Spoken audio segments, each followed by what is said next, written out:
Israël n'a pas maintenu sa puissance, Israël l'a considérablement augmentée. En géopolitique, je dis toujours que la matière précieuse, en quelque sorte, c'est la crédibilité dissuasive.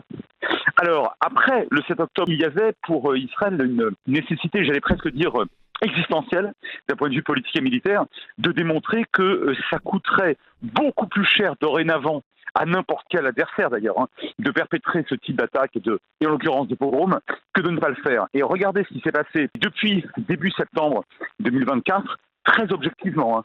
D'une part, l'espace aérien iranien est aujourd'hui à démontrer qu'il était nu, en quelque sorte, et qu'Israël pouvait, sans même d'ailleurs une intervention américaine massive, frapper à peu près où l'État hébreu souhaite frapper. Et vous voyez bien où je veux en venir potentiellement les installations nucléaires. Le deuxième point très important, et à mon sens le plus considérable, c'est l'humiliante défaite du Hezbollah.